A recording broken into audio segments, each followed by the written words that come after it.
The ancient Enuma Elish tablets tell a story about our young species, created by the Anunnaki to serve as a slave race to mine gold. However, through their genetic experiments, the Anunnaki named Enki created a new kind of human, capable of reproducing and thinking for ourselves. This created a paradigm shift, and we left the Anunnaki settlements. For us, everything changed, and we were set on a new path of self-discovery.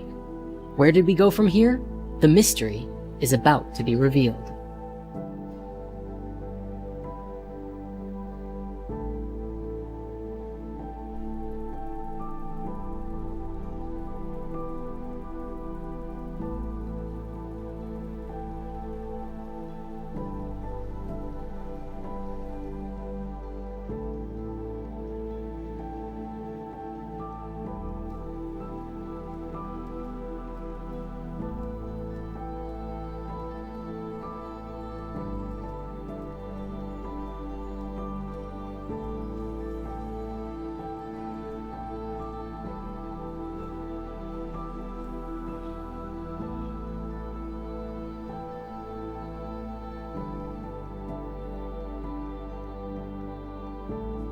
When discussing the story of the history of humanity, this is the part where there's a bit of a break in the chain, making it very difficult to discern the truth. Keep this in mind for this chapter specifically, because the ancient accounts are very fragmented and their meanings are not always agreed upon. You see, most stories in the Sumerian tablets document the creation of humanity and then usually are fragmented until the story of the flood. The flood is a huge discussion of its own and one that we're going to be exploring very soon. However, there is a big mystery of what happened in the middle. In order to make sense of it, we have to look to a few different sources. It's definitely one of those subjects that I really encourage keeping an open mind about, because there are several different key versions and stories about what happened, from James Churchward's account of Mu, to the Book of Enoch, to Plato's account of Atlantis, which may have even come from ancient Egypt. Along with that, we will also touch upon the Emerald Tablets of Thoth and other myths and legends from around the world, and of course, Drunvalo's account from his books, The Ancient Secret of the Flower of Life, which, as we mentioned before, did an amazing job of putting a complete story together only a few decades ago. According to Drunvalo's version, from the time of Adam and Eve, our race developed in two strains, one that could live free from enslavement, although they were still monitored, and the others that were destined for a life of slavery. After the first humans were born, they moved away from Eden to another part of Africa or Eurasia, where they were allowed to grow and develop their consciousness. Eventually, there was a consciousness shift, and these early humans migrated to a place that was very isolated from the rest of the world. The place that we moved to was called Mu, though commonly today it's known by the name Lemuria. When you begin to research Lemuria, you find some interesting things. The original theory for Lemuria was that it actually was an island or a stretch of islands located in the Indian Ocean, connecting Madagascar to India. The name Lemuria actually came about from a 19th century controversy over Darwin's origin of species. Defenders of his theory had trouble explaining how a certain species, specifically lemurs, became distributed in Madagascar and India, but not in Africa or the Middle East, connecting the land masses. It became suggested that at one point, a land bridge existed in the Indian Ocean, which they named after the lemurs they were studying. Thus the name Lemuria came to be. The concept of Lemuria was quite popular for a while, before losing relevance due to the evolution of continental drift theory, where the continents existed together as Pangaea. The name Lemuria was then later applied in modern spiritual circles to the legends of Mu, which is sometimes also called Pacifica. Anyway, so what is Mu? Well, the legend of Mu first began in the writings of Augustus Le Plongeon after his investigations of the Mayan ruins in the Yucatan. His work with translating parts of the Popol Vuh led him to believe that Mu was associated with the lost continent of Atlantis and wrote about it as such. However, Mu as a lost continent in the Pacific began with a man named James Churchward, who met with Plongeon and his wife in 1885 after their 12-year excursion in the Yucatan. The hypotheses are featured in a series of books written by Churchward between 1926 and 1933. He claimed that when he was a young man serving as a soldier in India, a high-ranking temple priest showed him an ancient set of clay tablets that only two others could read. James said that he convinced the priest to teach him the ancient language, and that upon reading them, he learned that they came from a place where man first appeared, Mu. James gave a vivid account of an ancient advanced civilization, the Nakals, who flourished sometime between 50,000 and 12,000 years ago. Mu was said to have 64 million inhabitants and 7 major cities, with colonies established throughout the other continents. The entire population was separated into 10 tribes and followed one government and one spirituality. He said that the continent was located in the Pacific Ocean and was 5,000 miles east to west and 3,000 miles from north to south. He also stated that it had massive plains, vast rivers, rolling hills, large bays and estuaries, and that eventually it was obliterated in almost a single night after a series of earthquakes and volcanic eruptions. After Mu sank, its inhabitants would become the founders of the great civilizations of Egypt, Central America, India, and others, and was the source of the world's ancient megalithic architecture. According to James, the king of Mu was named Ra, and he said this was related to the Egyptian god Ra, as well as the Rapa Nui word for the sun, Ra'ah. Looking to the Bible, James also made a note that Moses had trained by the Nakal Brotherhood in Egypt, and he believed that the Assyrians mistranslated the Garden of Eden story, suggesting that it should have been in the Pacific Ocean. Today, most archaeologists insist that the legends of Mu are pure pseudo-archaeology, end of story. But what I find interesting about this is that at the very least, there's some evidence that appears to support the idea. Let's begin with the geography. Now, the legends of Mu suggest that it was a massive continent in the Pacific Ocean, and there are a few accounts as to what this place looked like. While James suggested it was a long continent with rolling hills and many rivers, Drumvalo's account in the Flower of Life book suggested it was not a single island, but a stretch of islands of varying sizes, a massive archipelago ranging from the area around Hawaii through Polynesia and all the way to Easter Island. In floor maps of the Pacific Ocean, you can see this stretch of mountainous bodies underwater, which could have had both massive islands as well as supporting many little islands as well, were it at the surface of the ocean. There are several other ancient discoveries which could potentially be physical evidence of Mu, from Japan's underwater site at Yonaguni to the cryptic petroglyphs on Hawaii. And that's not to mention Easter Island. We know today that many of the remarkable features of Easter Island, such as the legendary Easter Island heads, which were recently discovered to have traces of full bodies, were only built in the last 1,000 years. But Easter Island also has an ancient written text in a language called Rongo Rongo, although it's unclear as to whether or not this is writing or proto-writing.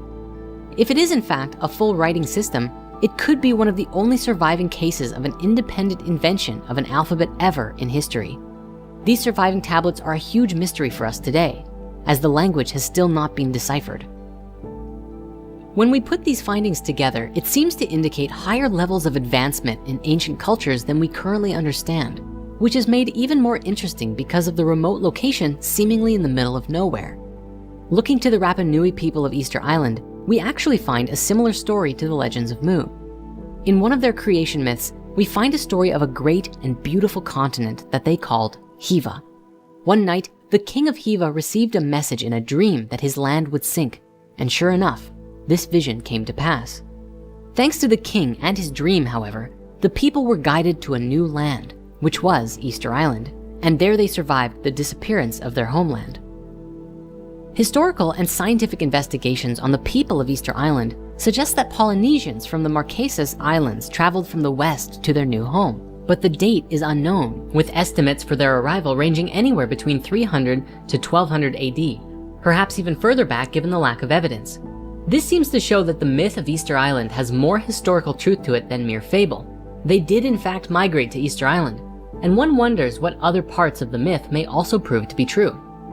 Stepping back to the history of the people of Mu, in the ancient secret of the Flower of Life, Drumvalo described that the descendants of Adam and Eve were taken by Enki to Mu, although he used the name Lemuria, so that they could safely grow and develop their consciousness on their own, without interference from the slave miners or the Anunnaki, who were still mining Africa for its gold and inhabiting their cities and temples across the Middle East.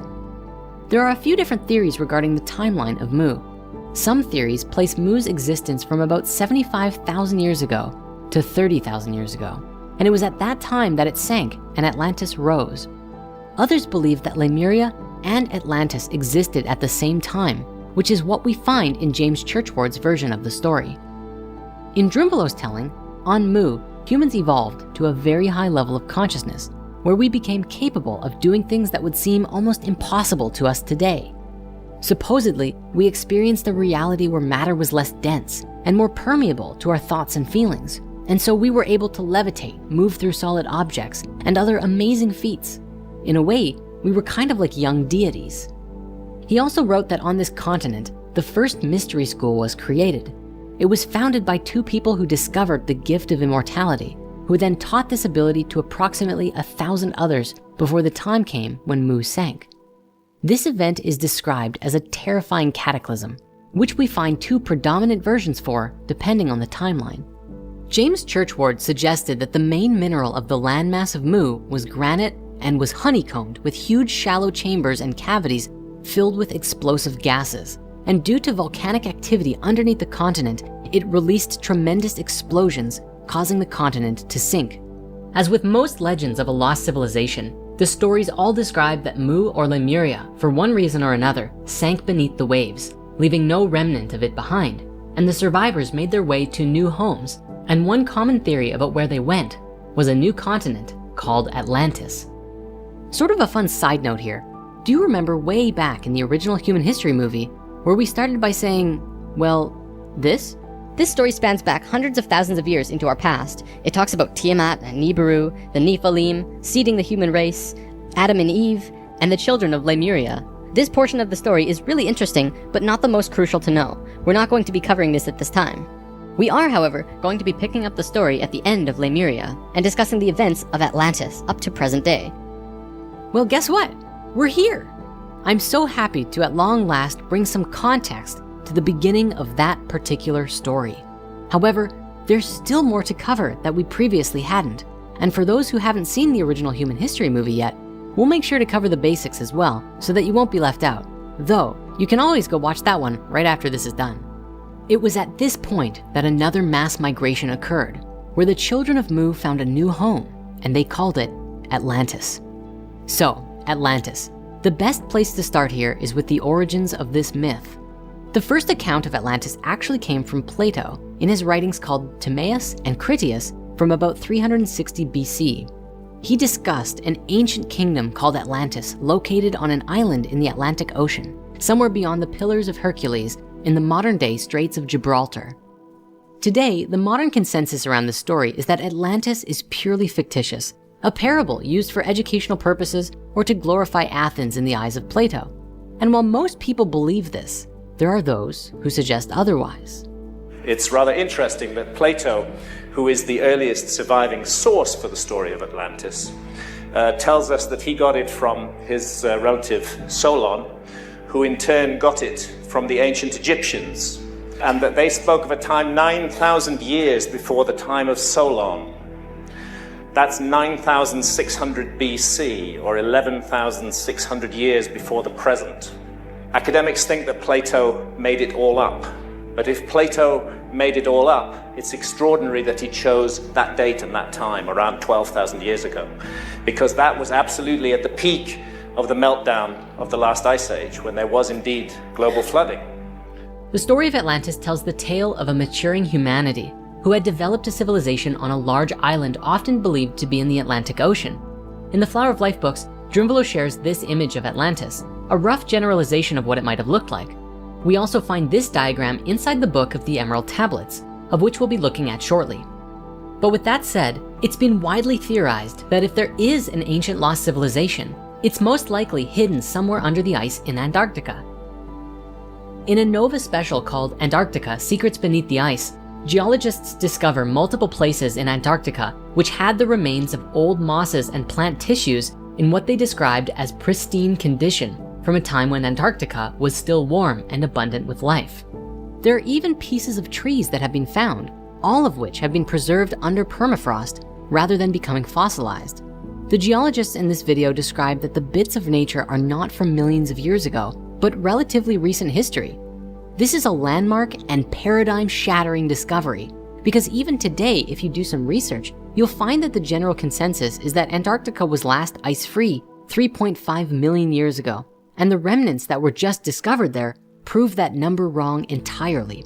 This dramatically changes our perspective of the history of our world. fragments of nature are found under a layer of volcanic ash, suggesting that a huge volcano or cataclysm of some kind, maybe a comet hitting the Earth, caused a dramatic shift that we're now seeing the remnants of today. Further, I'd like to take a moment to discuss with you the legendary Piri-Reis map, an old map drawn by admiral and cartographer Piri-Reis in Constantinople in 1513, which describes with remarkable geographical detail the seismic profile of certain portions of Antarctica. Reis used information gathered from many explorers at the time, but what's amazing about this map is that Reis could not have acquired his information about Antarctica from any contemporary explorers, because this continent remained undiscovered until nearly 300 years after the map was drawn. But what's perhaps even more anomalous about this whole thing is that the map depicts what Antarctica looks like under ice-free conditions. The last time that area would have been free of ice would have been at least 6000 BC, which was a whole millennium before the Sumerian civilization really began to emerge into the culture we know today.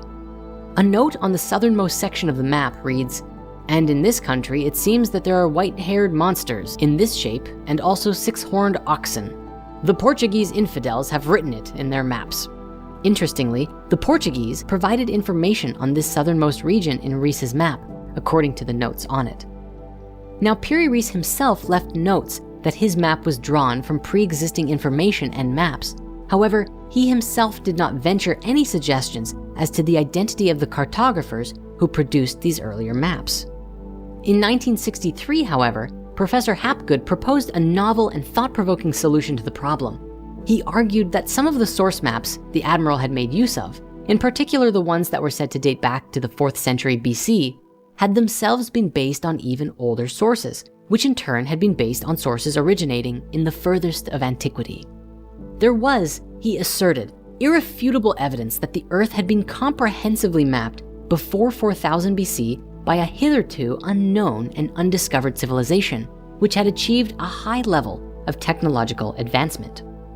The Piri-Reis anomaly and the mysteries of Antarctica are described with significant detail in Graham Hancock's book, Fingerprints of the Gods, and we highly recommend giving it a read, along with his follow-up book, Magicians of the Gods. Now, before we move on, there's just a few more interesting things that I have to share with you about Antarctica. The first is a particularly curious accidental leak of information that supports this idea that something is going on down there, and it actually comes from Fitbit. You see, recently Fitbit published a world heat map with Strava to show where people are commonly wearing their Fitbits.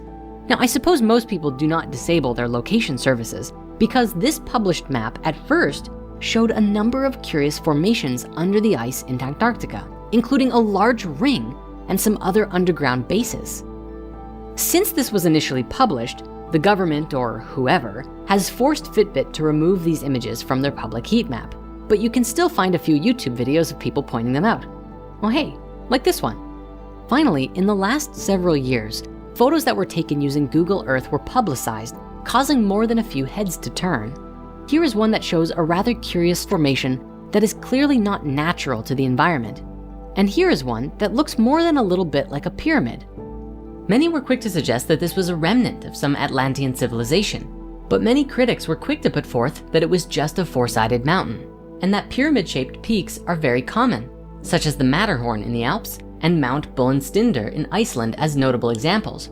And while there's no question that these are mighty mountains, this one in Antarctica is significantly cleaner. There's just no comparison really. It's much less rigid than any of the examples the skeptics give to try and debunk it. But look, it might just be a convenient mountain. We don't claim to know either way, but it's interesting to look at and ponder, wouldn't you agree? Now, let's return to the story, because there are several more accounts of Atlantis that we have to consider.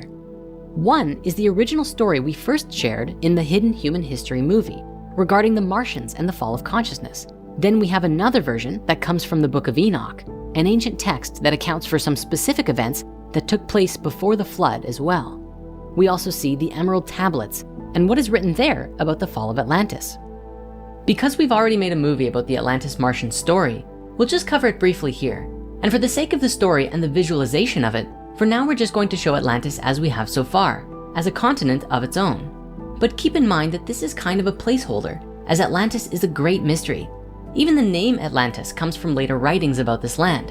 And if we were to go back in time and discover that it was real, it most likely was not called Atlantis in their own language. Who knows? Did the continent really sink? Was it Antarctica? Maybe instead of sinking, it flooded over and then froze underneath miles of ice. Or did it simply never exist at all? Well, if it did, here's a breakdown of one of the more popular stories about the legends of Atlantis. Essentially, the Atlanteans were more mature and evolved since their time on Mu, and were very connected with each other and nature. But things changed dramatically for the Atlanteans when a different species from another world came to our planet. The story suggests that they were beings from Mars, who were said to be responsible for destroying the atmosphere on the planet, causing it to become the red, lifeless rock that we know it to be today. These beings had taken a path of separation in the evolution of their species, a path called the Lucifer experiment, which involves disconnecting themselves from each other and nature and having no inner love or compassion whatsoever. The story says that these Martians made a home for themselves on Atlantis and slowly began to affect the consciousness of the Atlanteans by introducing their technologies and affecting the way that the Atlanteans perceived reality.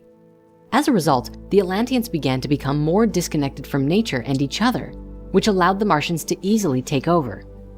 Eventually, a comet was said to have hit the planet right in the area where the Martians' home was on Atlantis. The Martians were furious, and so they built a technology called a synthetic Merkaba, and they were going to use it to get revenge. This technology, however, did not work properly and emitted a shockwave of energy on their home and ultimately created a dimensional tear. This caused a tremendous catastrophe for all of the life on Atlantis, and the beings living there became very sick, with consciousness and energy from other dimensions being pulled into their world. The result of this was a huge fall in consciousness, which coincided with a global pole shift, a geomagnetic reversal. A massive shift took place. Save for a few spiritual masters, all of humanity fell to a lower state of consciousness, as low as you can go and still survive. In the process of this, their memories were erased, just as a magnet can wipe the information on a hard drive.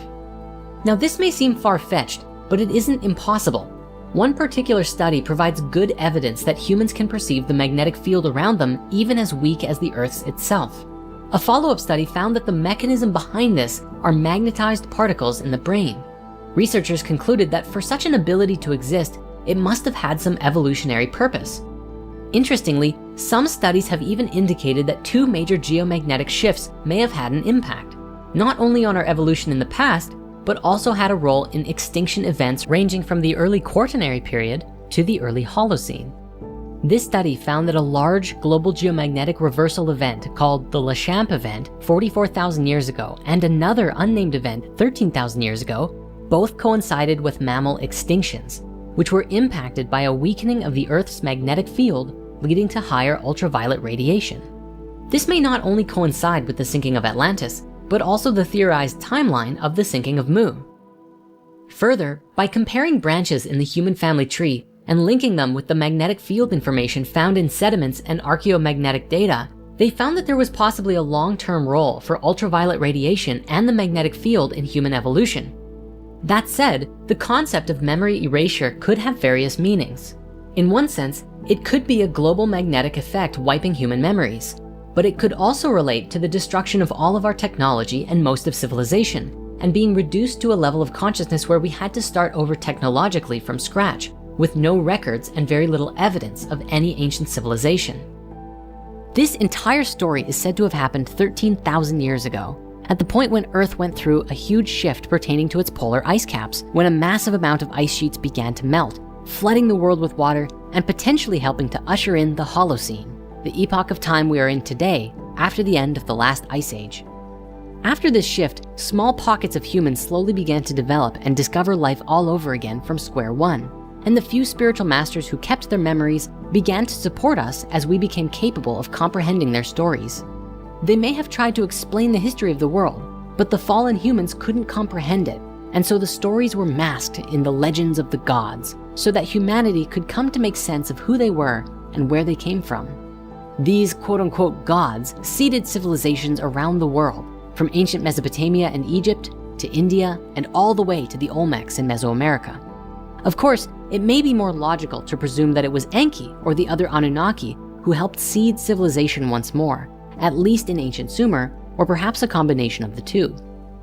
Ultimately, this is the point at which a lot of this entire story would have been passed down to the Sumerians.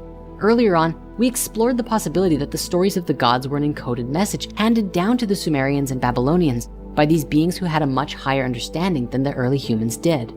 If this story is true, then this is how the Sumerians would have come to have knowledge of the origins of the solar system from previous higher beings who shared it with them. But is it truly possible that this is how it all happened? Now, in this story, it was said that the goal for us as a species was to return to our original higher consciousness in as short of a time as possible. And the time that was forecasted for us to finally begin remembering who we are and what our place in the cosmos is this point in time right now, which is why this conversation is more important than ever, for it would seem as though we are at a huge turning point for our species and actively shifting into a higher consciousness more and more each day. Interestingly, this shift in energy is currently being mirrored by the Schumann resonance in our Earth's magnetic fields. The electromagnetic resonance being generated by lightning discharge in a part of the upper atmosphere, known as the ionosphere, has been increasing recently to coincide with our frequency shift. This means that our magnetic field is actually changing to coincide with our evolution, which I find just to be amazing. This is a very exciting time in our evolution, as with research teams like the Global Coherence Initiative and HeartMath, some very interesting research is being done on the interconnection between humanity and Earth's magnetic fields and energetic systems, giving us insights into our own frequency changes as and when they happen. Anyway, back to Atlantis. As I was saying, there's a few other versions of how the story could have transpired. We're going to now briefly look at these other two accounts of Atlantis from ancient times. First, let us begin with the Emerald Tablets of Thoth the Atlantean. These are said to be 12 ancient tablets which are under the care of a secret society in Egypt, who have vowed to protect the sacred wisdom inscribed upon them. The tablets are said to have been written by Thoth, who presided on Atlantis before the fall, and whose Atlantean name was Chikatet Arlik Vomalites. The tablets were supposedly translated by a man named Dr. Doriel. Of course, these tablets are believed by many to be a hoax, for no modern picture of them actually exists, and they're not on display in any museum. Critics of this work point out that Doriel seemed to write these tablets based on the occult Theosophist society and other spiritual teachings and channelings, along with a few ideas thrown in found within H.P. Lovecraft stories. And those connections do seem to be valid. Yet, even if the tablets themselves are not truly authentic, it would seem as though they are predominantly based upon a number of wisdom teachings. Doriel also provided a rich account of Atlantean culture, which could have been channeled, but of course, it's unclear if any of it is grounded in truth. For myself, I found a great deal of inspiration and wisdom by reading these passages, and they can be excellent tools for exploring the inner mysteries and contemplating the universe. Spirit Mysteries recently published a new edition of the Emerald Tablets, made to be easily legible to the modern reader, for the original publication is like, "Hark now and hear ye, and thou thine own inner flame shall be lit." It can be a bit hard to follow, so you'll find links in the comments to go and get a free download today. The Emerald Tablets describe a number of different things, from wisdom teachings to ancient history. In a nutshell, Thoth describes the beauty and majesty of Atlantis, a bright and vibrant home for the people who lived there. He goes on to describe the degeneration of the hearts of the Atlanteans, which led to their downfall and the Great Cataclysm. He said that Atlantis fell because there were those who were too proud of their knowledge and dared to enter the halls of Amenti in order to get greater knowledge, kind of a lust for power moment that created the cataclysm. This could be referring to the Martians building the synthetic Merkaba with forbidden powers.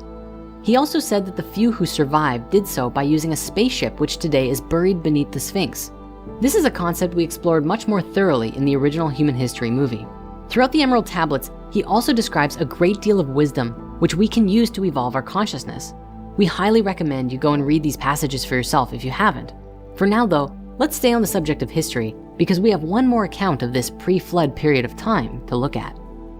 Now, the Book of Enoch is one of the most ancient religious texts we have available to us today, with influence extending into the New Testament, even despite it not being considered biblical canon. The text appears to date back to about 300 to 200 BCE, so we must establish that it is younger than the Sumerian texts. The Book of Enoch describes a story from the perspective of Enoch, who was the great-grandfather of Noah, who lived for 365 years up until the Great Flood wiped out most of humanity. The story details accounts of the Nephilim and the Watchers. As we previously discussed, the Nephilim are described as the children of the Anunnaki and human women together. Since the Book of Enoch describes that the Nephilim were the offspring of the Watchers and human women, we can easily link the Watchers to being the same as the Anunnaki. It's for this reason the Book of Enoch is so valuable to us in deciphering our past, because it provides one of the few clear links between the ancient Sumerian tablets and the stories we find in the Bible today. But because this book concerns itself so heavily with the events of the Nephilim and the Anunnaki, or the Watchers, you can probably imagine why they decided to omit this from the biblical canon. Some believe that these giants may have been the reason for the Great Flood, as they were seen to be unnatural and harmful to the human race. In the Book of Enoch, it describes that these Nephilim, known also as giants, multiply in numbers and grow to the point that humanity can no longer provide enough resources for themselves. With food shortages, the giants then began consuming humans and other animals. The Book of Enoch also tells us that many of the Watchers, such as Azazel specifically, were responsible for teaching humans the art of warfare and how to construct weapons and other harmful devices. And for the sake of correlation, this is also reflected in the Emerald Tablets, speaking to the degeneration of the human consciousness. Now, the events of this book are rather long, and we're not going to get into all the details right now, but the story essentially culminates in the Great Flood wiping out humanity, with only a few surviving humans, which is where Noah and the Ark come in. As for Enoch himself, he is taken into heaven by God in a fiery chariot, which is believed in some circles to actually be describing a spaceship that took him away to live somewhere else, maybe on another planet. Now, as we bring this segment to a close, there is one more theory out there pertaining to our original story that I must share. According to Sitchin, you know how Marduk was related to a planet in the earlier stories? Well, in later Sumerian tellings, he also seems to act with very personal and human-like characteristics. And Sitchin believed that the name Marduk, used to describe a planet in some texts, was also used to describe a specific being, just like Enki. He believed that Marduk was stationed on Mars at one point, but came to Earth to invoke his authority and rulership over the world. This may even correlate to the Martian theory we covered before. This might be just a fanciful long shot, but is it possible that all of these stories connect and Atlantis fell because the Martians were actually a specific group of Anunnaki led by Marduk, who came to the Earth and bred with human women, creating deformed people and caused certain groups of humans to pursue dark magic, effectively changing the evolution of humanity, leading to this great cataclysm and fallen consciousness? Could it be? Obviously, all of this is just an idea. We cannot say definitively heads or tails what happened, but the connections here are definitely fun to explore nonetheless. How about you? What do you think happened? Make sure to let us know in the comments of this video. Now, this story is not over yet. We still have at least one more massive anomaly we have to look at. The point in history when all of these stories line up with each other, the Great Flood.